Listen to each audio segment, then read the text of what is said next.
in the Civil War. Claudia Houston is following clues that African Americans joined Union ranks during the Battle of New Bern. That's before the formation of the U.S. Colored Troops regiments. News Channel 12 star Connor is piecing together this part of history you may not find in a book. During a Black History Month luncheon today, historian Claudia Houston did indeed reveal that African Americans fought in the Civil War. She focused on one man today, William Henry Johnson. It all started with a question by a U.S. colored troop reenactor from Tryon Palace named Bernard George. Were there African American soldiers who fought here in New Bern? Now we know the answer is yes. The U.S. Colored Troops regiments did not form until 1863, but a man from Albany, New York, William Henry Johnson, fought before that in the Battle of New Bern, which took place on March 14, 1862.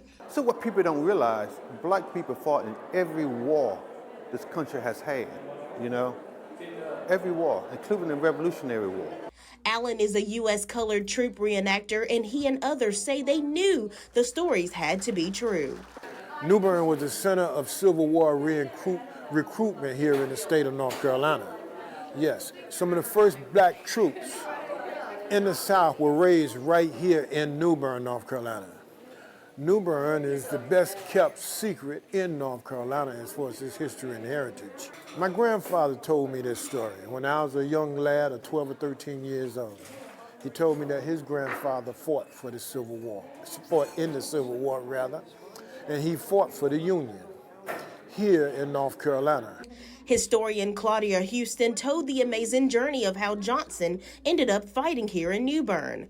Johnson, who worked as a barber, decided to join the Union Army, and even though he had to bring his own weapons to fight. She mentions that his group defended Roanoke Island before coming to battle in New Bern. Houston says it's important to tell this part of history because this story isn't found in history books. Because I think so many stories have been told from the white perspective and the white male perspective because that's how it was. And women didn't have a voice, blacks didn't have a voice, Native Americans didn't have a voice. And if they did, it was a small group or gathering. And most times they were told, sit down, be quiet, we don't want to hear from you. And so I think it's important. The history that many of us grew up with is not our whole history.